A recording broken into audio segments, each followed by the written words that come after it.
Aleluia.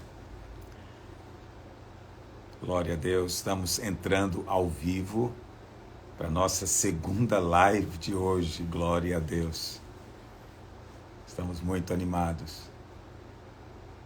Estou vendo alguns irmãos entrando aqui, fazendo aceno. Quero cumprimentar a todos na graça, na paz do Senhor Jesus. Aleluia. Bom, tem alguns irmãos, meu óculos aqui está aparecendo. Oh, Deus, não consigo ler o que está escrito. Bom, mas você pode manda o seu comentário, se você participou da nossa live do jejum hoje, primeiro dia do jejum. Eu, pessoalmente, fui muito abençoado, eu estou entusiasmado com esse jejum, porque apesar de não estarmos nos reunindo no prédio, estou sentindo assim muita vibração, está sendo um negócio muito legal, muita gente envolvida, muitos irmãos orando, e eu sinto no meu espírito algo muito poderoso acontecendo. Então manda aí o seu comentário se você assistiu a live.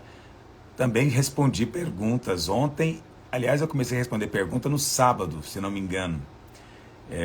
Eu estava hesitando em responder pergunta porque 15 segundos é um desafio para falar alguma coisa relevante, né?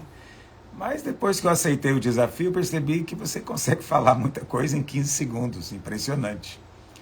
E hoje nós respondemos algumas perguntas sobre o jejum, ontem também, e amanhã cedo ainda vou continuar respondendo mais perguntas. Então, se você tem pergunta, você pode entrar depois lá no Story e escrever lá a sua pergunta. Amanhã cedo eu vou começar o dia respondendo.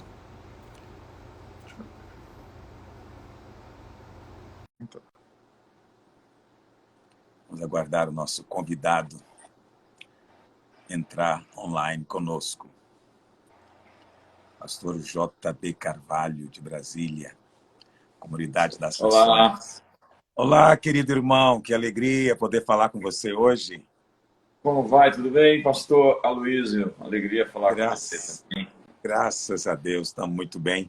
Nós estamos envolvidos nesses dias aqui em Goiânia, num projeto de oração e jejum, são 21 dias, e apesar de estarmos no lockdown, no isolamento, nós estamos nos reunindo no prédio, então esse jejum está sendo totalmente online, mas eu estou muito impressionado de ver a participação dos irmãos, né? Muita gente participando hoje da nossa live, foi empolgante. E nós propusemos também, durante o jejum, convidar alguns homens de Deus para compartilhar conosco a respeito do tema que a gente está falando. Nosso jejum é 21 dias para liberar a fé. E você é o nosso primeiro convidado. Espero que você se sinta honrado com isso.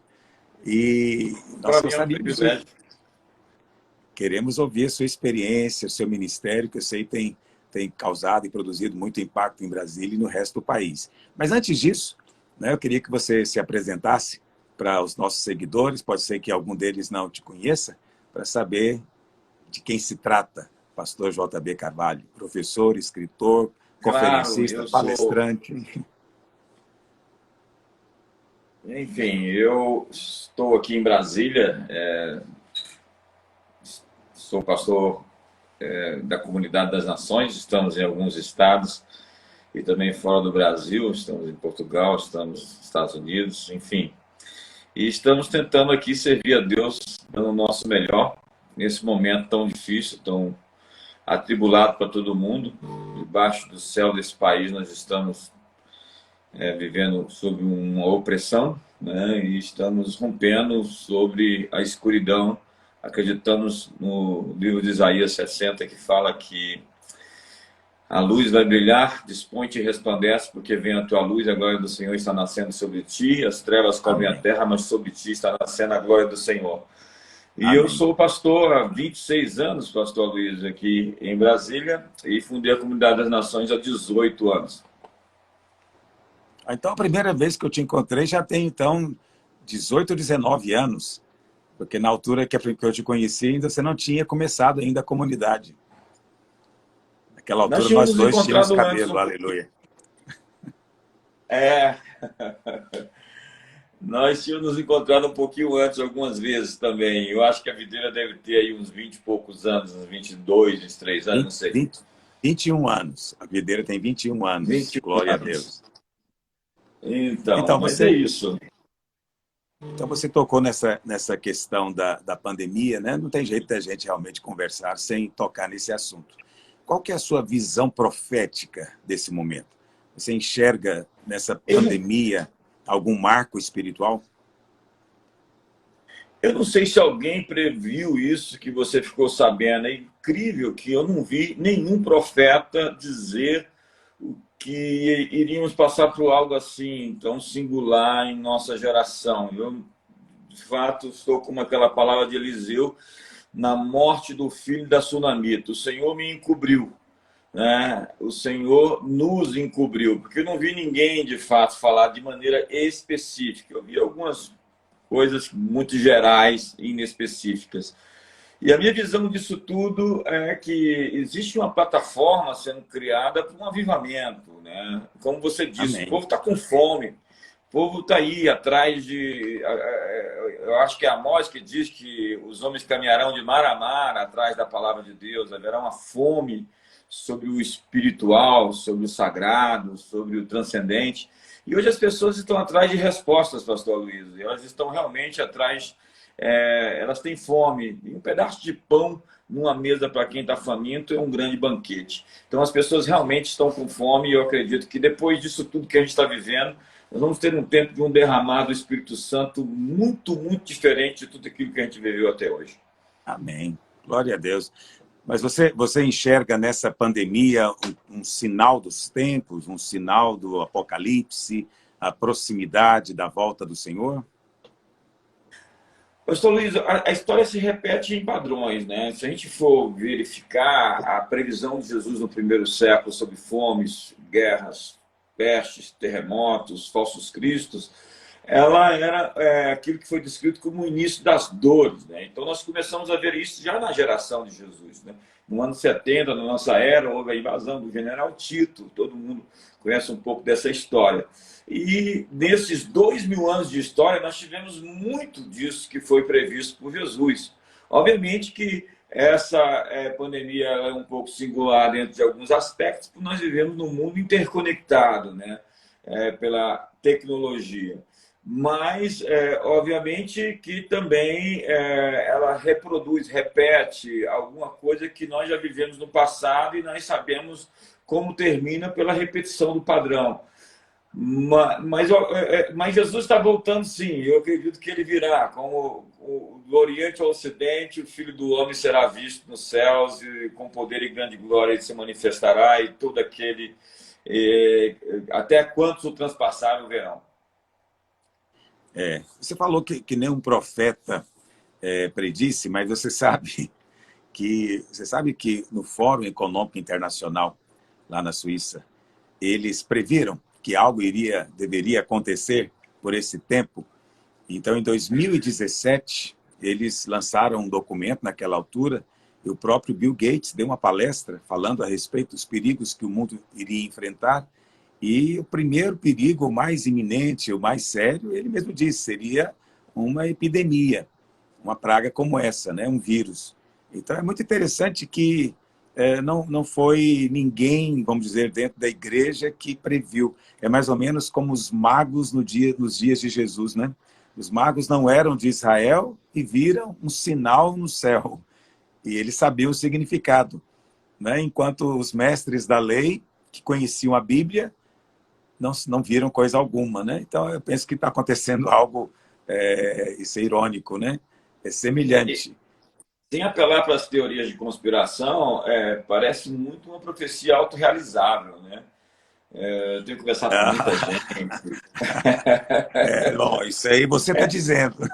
Não, eu não estou apelando para a teoria da conspiração, só que existe uma engenharia social hoje pesada no planeta que acredita que a gente tem muito habitante, que a gente não consegue suportar 9 bilhões. Então, isso é desde o século XVIII, né, que já está se diagnosticando, né, se prevendo uma catástrofe, um caos pela superpopulação, a falta de comida e todas essas coisas que os engenheiros sociais suplentes da divindade acreditam.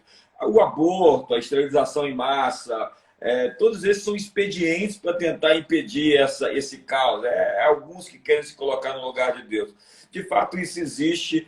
Se da maneira como alguns tentam explanar e explicar, eu não acredito, né, da maneira como se põe. Mas existem alguns que querem realmente tomar o lugar de Deus. Não, isso aí é antigo, inclusive, né? Ele foi até expulso de lá e O arrebatou a Herodes, terça né? parte. O Herodes matando as crianças, né? A questão de Belém e toda a situação que a gente viveu em todos os tempos. A gente vive num tempo muito singular, por causa justamente da tecnologia. Essa capacidade que nós temos hoje de vigiar o planeta. A China usa muito desse expediente de observar e monitorar, controlar seus cidadãos. Se a gente vai viver isso dentro de uma esfera global, eu não sei. Eu Eu estou quero sempre dizer tentando ser que... suave aqui. Não, mas não precisa não, pode ficar à vontade. Olha, eu creio que estamos vivendo, sim, um tempo muito profético. E tem três profecias na Bíblia que eu costumo dizer que elas são sinais muito fortes, que a gente tem que estar atento a elas, né? E, diferentemente do que você disse, essas profecias, elas não são cíclicas, elas realmente são únicas. A primeira é sobre Israel. A Bíblia, Jesus disse lá em Mateus 24 para observar a figueira. Quando você vê a figueira florescendo, você sabe que está próximo o verão. E nós sabemos que no Velho Testamento a figueira representava Israel. E Israel voltou ressurgiu como nação. Esse é um dos maiores milagres da nossa geração e que poucas pessoas percebem. E é claro, você percebe porque eu sei que você é um estudioso e você ama Israel e você sabe muito bem o que eu estou dizendo. Então, essa é uma profecia que eu sempre levo ela em conta. Junto com essa profecia, eu sempre falo da profecia de Apocalipse, capítulo 13, em que, lá no verso 7, o Senhor disse que vai ser dada ao anticristo, né, ao enviado de Satanás, autoridade sobre todas as nações da terra. Então, virá algum tipo de governo mundial. Só que governos mundiais, eles não surgem da noite para o dia.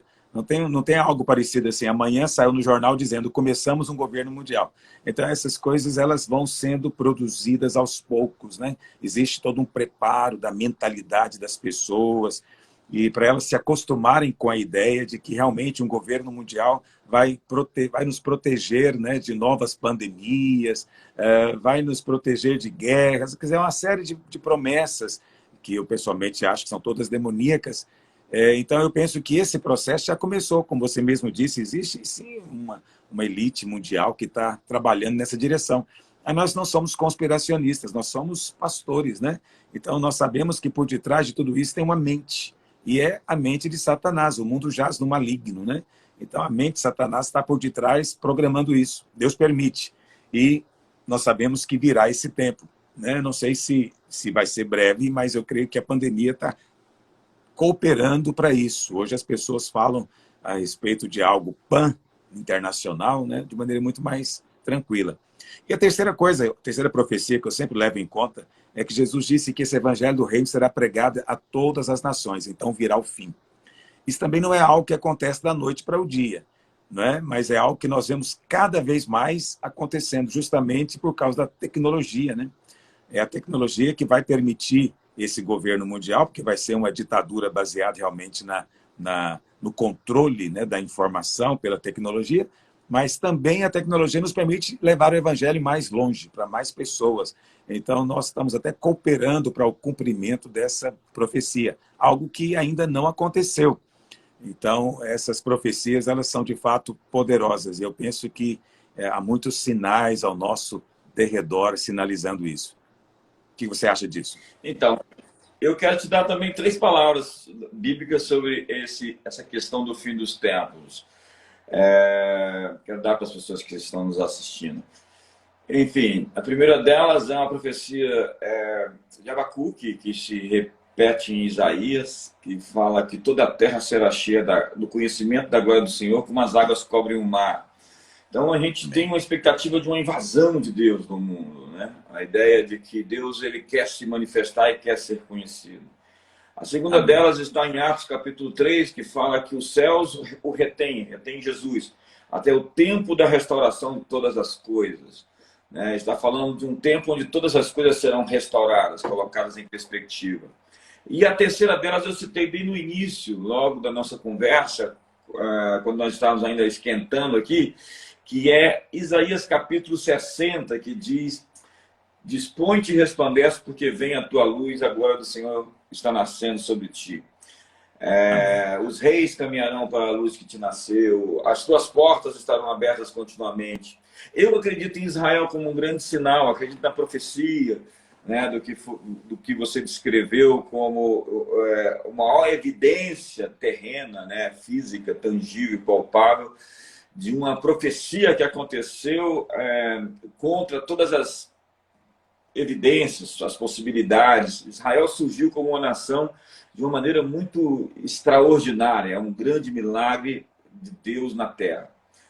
Agora entendo que a igreja é um grande sinal, a noiva. Eu acredito naquilo que Apocalipse disse, que João viu a igreja se adornando para o encontro, ela estava se arrumando, como uma noiva que vai se casar estava se arrumando. Então a noiva estava se arrumando. E Efésios vai falar que essa igreja que Jesus vem buscar é uma igreja sem mancha, sem mácula e sem ruga. Eu gosto do que diz o Bill Johnson. Ele diz que Jesus vem buscar uma igreja cuja cabeça é proporcional ao seu corpo. Então eu realmente acredito que nós vamos viver aí tempos de refinamento, de transformação. Não são tempos fáceis, e que vai estar forjando a natureza do que de fato somos. O leão vem encontrar a leoa. Aleluia, glória a Deus. Bonito isso. Você tem um lado poético também? Eu não sei, o profético é poético, o profético é artístico, né? Eu acredito que você vai ver os profetas, eles sempre estão lidando muito com as palavras. Quando a gente vê, além do vernáculo, você sabe disso, os textos, eles são muito casados, né? Existe uma linguagem muito poética em cima daquilo tudo que está sendo escrito. É verdade, é verdade. Mas mudando um pouco de assunto, mas na verdade permanecendo nele, eu queria que você falasse um pouquinho para a gente a respeito do nosso tema, o nosso tema do nosso jejum, que é liberando fé. Me fala do seu ministério. Qual foi a grande experiência de fé? Conta para a gente um testemunho do seu ministério, esses 18 anos de ministério. Nós temos muitas fases dentro do ministério em que a gente precisa se reinventar em cada uma delas. Deus está querendo a nossa versão melhorada em cada tempo. Nós somos seres em transformação. Nós andamos de glória em glória. A vereda do justo deveria ser como a luz da aurora, que vai brilhando mais e mais até ser dia perfeito. Dia a dia nós estamos sendo transformados.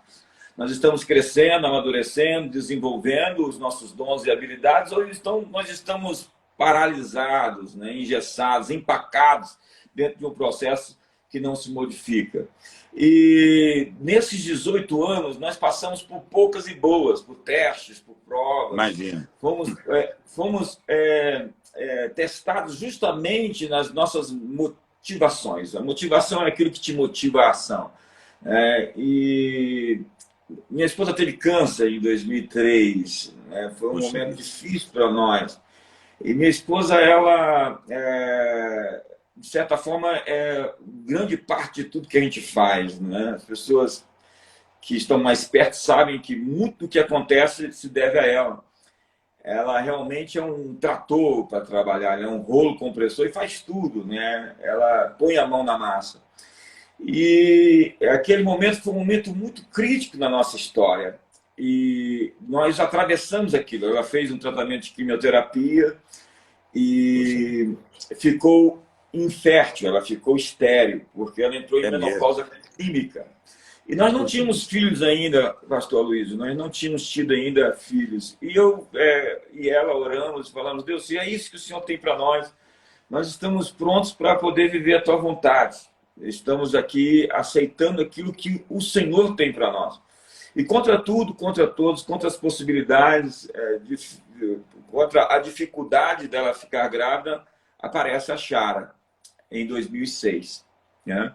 A Chara nasce e ela muda para sempre a nossa história. Muda, inclusive, a minha percepção sobre Deus, minha percepção sobre como Deus cuida de nós, trata-nos Eu fico pensando que se meu Ibope está tão bom como o Ibope das minhas filhas está comigo com relação a Deus, eu estou feito.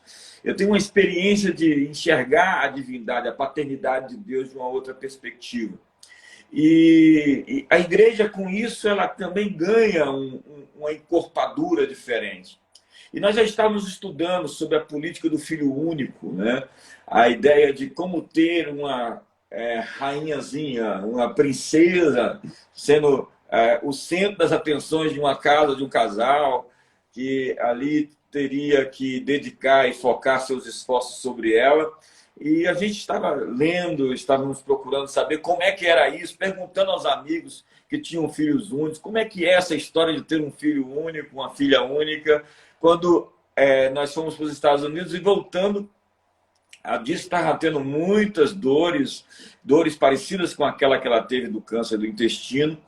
E nós fomos ao médico dela, o médico apalpou a região onde ele tinha feito a cirurgia e outros exames, e ele falou, tem alguma coisa, nós precisamos fazer uma tomografia. Fomos até a clínica de um amigo, que é um médico, inclusive aí de Goiânia, que está aqui com a gente já tem mais de 20 anos, é um parceiro, um amigo, e ele começou a fazer o exame, é um amigo pessoal meu, ele falou, nossa, o que eu vou dizer para o pastor JB, né, na época, tem alguma coisa aqui que a gente não conseguiu ainda identificar o que é. E quando ele puxou uma imagem maior, ele viu que era a cabeça de um bebê. Então ele me ligou imediatamente e falou, você vai ser pai de novo. E eu tomei aquele susto, né? Porque já tinha mais de 20 semanas que o bebê estava lá, era um bebê grande, né? E que não tinha sido ainda visto. Surpreendido pela graça. E foi assim, foi um susto para nós. Nós estávamos assim como quem sonha. E quando a Caris nasceu, que foi a nossa segunda filha, o ministério ele se multiplicou em muitas vezes mais. O ponto de inflexão do nosso ministério, a bênção dobrada, veio quando chegou a Caris.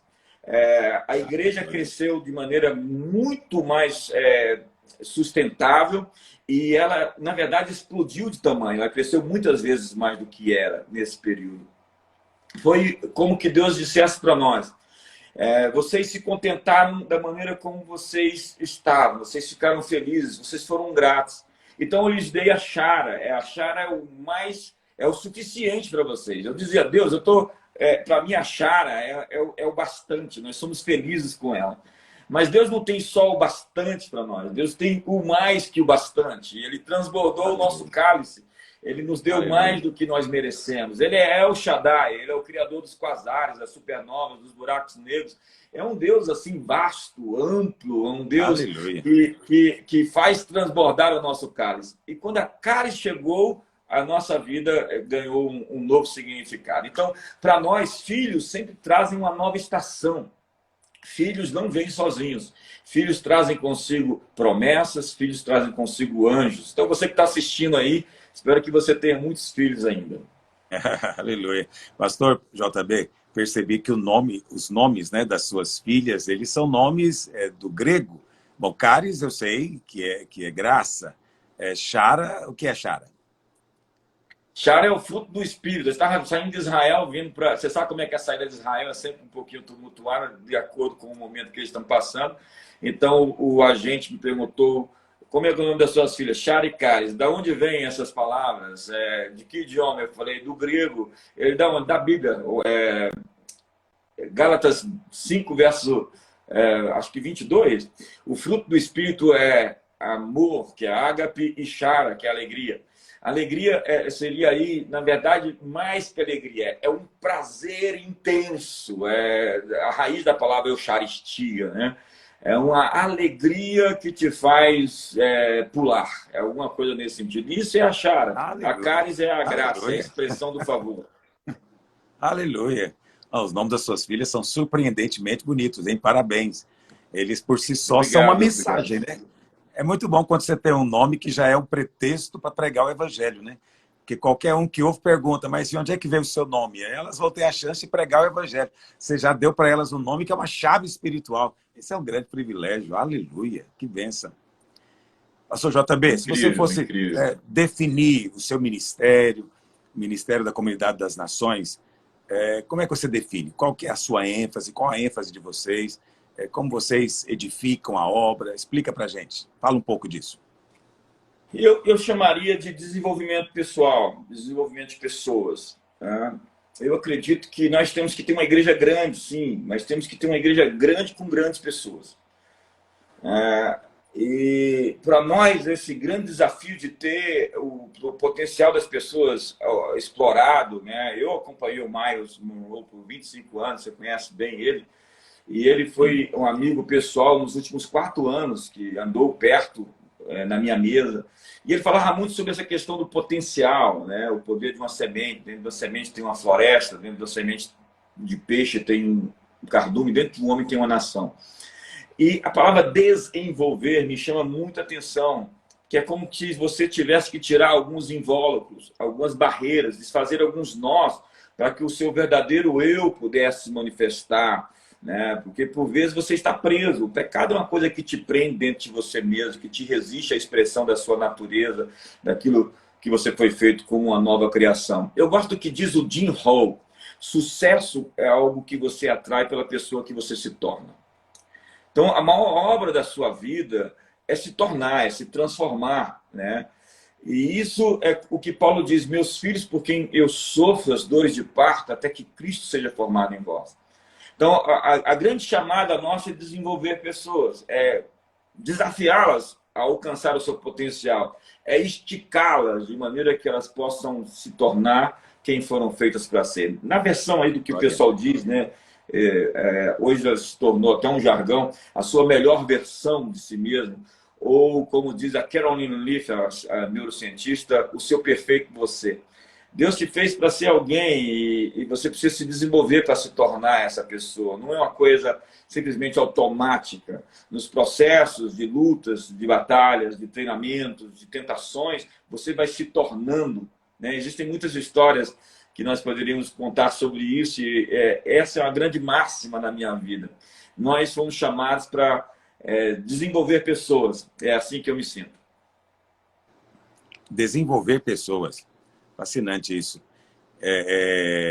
Você não, como é que você traduziria isso para a gente assim, num versículo da Bíblia? Tem um texto da Bíblia que para vocês é um texto chave, que traduz o ministério, a obra de vocês? Discipular as nações, né? Jesus disse: ir por todo mundo, fazer discípulos de todas as nações. Para nós, discipular, ensinando-os a guardar todas as coisas que eu vos tenho ordenado, quando a gente vai além do vernáculo, a gente vê como que um mergulho em valores, é um mergulho em princípios, é um mergulho na verdade de Deus. E eu tenho discutido, inclusive, eu não quero polemizar, mas qual é a missão da igreja? Salvar almas, discipular nações, desenvolver pessoas. Por exemplo, você vai até a África e você vê um evangelho que não transforma a situação, a conjuntura social, onde a criminalidade, onde a violência, onde a corrupção continua sendo uma égide, continua sendo uma prática comum. E apesar de ter, por vezes, 80% das pessoas que se definem como cristãs. Então, eu entendo que nós temos que reevangelizar esse povo. Eles ainda não entenderam o que é o verdadeiro evangelho do reino de Deus. Como você disse, que vai ser pregado em todas as nações, e isso é uma verdade inquestionável. Mas o meu ponto, na verdade, nós fomos vocacionados para discipular as nações, desenvolvendo as pessoas naquilo que elas têm de melhor dentro delas. Cada um de nós recebeu dons, recebeu habilidades, recebeu capacidades. Como dizia o Miles, né? Que você pode morrer e ser enterrado com tudo isso que você nasceu para explorar. O Miles dizia que o lugar mais rico do mundo não é o Fort Knox, nem as minas de ouro de Wall Street, as minas de ouro da África do Sul, nem Wall Street. O lugar mais rico do mundo é o cemitério, porque lá estão enterrados todos os sonhos que não foram vividos, os livros que não foram escritos, as músicas que não foram compostas, os poemas que não foram escritos, as empresas, as igrejas que não foram construídas, enfim. Cada um de nós tem um chamado para pôr para fora os dons e as habilidades, os talentos, com que nós fomos criados e nós não podemos roubar a nossa geração disso. Amém, amém. Mas me diz uma coisa, vocês têm um trabalho lá para ajudar as pessoas a desenvolverem esses talentos, esses ministérios? Nós temos vários treinamentos. Nós temos a nossa Escola das Nações, né? Academia das Nações, que são 4 semestres.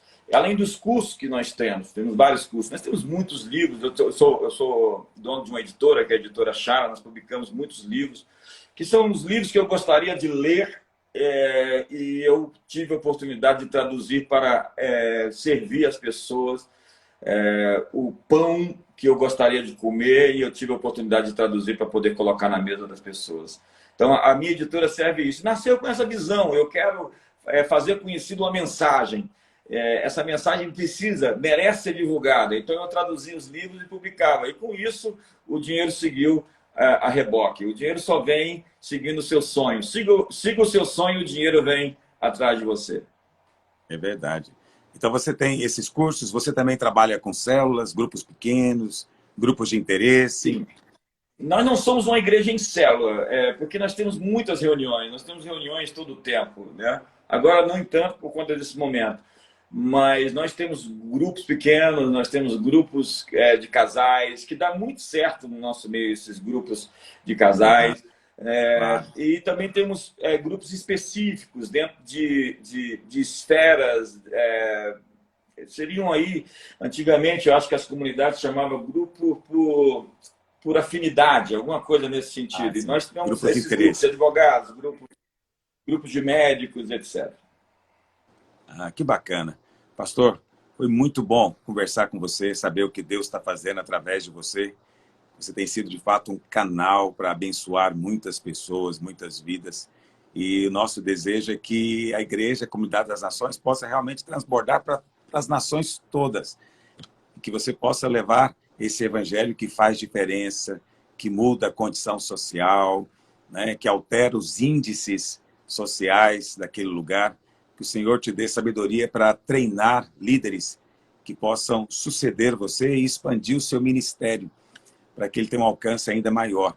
Tenho certeza que você é alguém levantado por Deus, chamado por Deus, e que está sendo um instrumento para trazer esse reino, né, ou manifestar esse reino na terra, na nossa geração. Foi uma alegria muito grande, foi muito bom ouvir o testemunho também de fé que você teve, as suas filhas, sua esposa curada duplamente, né? Porque ela foi curada do câncer e depois curada da esterilidade que veio por causa da primeira doença, né? Então foi duplamente abençoado, e é precioso te ver surpreendido pela graça de Deus. Quer dizer que tem grande respeito e admiração. Amém? Pode sempre contar conosco. Foi uma alegria estar contigo. Quer deixar uma palavra final para os irmãos? A recíproca é verdadeira. Muito obrigado por ser uma inspiração para a nossa geração, você e a Igreja Videira. A palavra final que eu quero deixar é sobre o tema que foi levantado, sobre fé, a fé, liberando a fé. O autor Hebreus diz que a fé é a certeza. Outra tradução fala a substância, ela dá substância às coisas que se esperam. A palavra é hipostasis, que também significa o direito de propriedade. Foi discutido muito sobre o que significava essa palavra. Até que se achou em Israel, na escavação, alguns bens que tinham essa palavra como que expressando que aqueles documentos davam direito às pessoas de possuir aquilo que era delas. Então, a fé, ela te dá essa certidão de propriedade daquilo que você busca. Ela é essa certeza, ela é essa substância que é capaz de materializar, de molecularizar, de substanciar aquilo que você realmente aguarda. Deus é aquele que chama a existência as coisas que não existem como se já existissem. Então, a fé, de certa forma, materializa. E que venha um novo tempo sobre o Brasil, que venha um novo tempo sobre as nações, e que nós possamos viver realmente uma nova realidade, um novo horizonte, uma nova pintura que Deus pintou para todos nós, como um pai que, se um filho lhe pede pão, não lhe dá uma pedra, nem lhe dá um escorpião se lhe pede um ovo. Eu creio que realmente os pensamentos de Deus para conosco são bons. Muito obrigado, Valeu. Pastor Luiz. Obrigado por essa palavra encorajadora. Deus continue te abençoando. Deus abençoe. Obrigado. Forte abraço.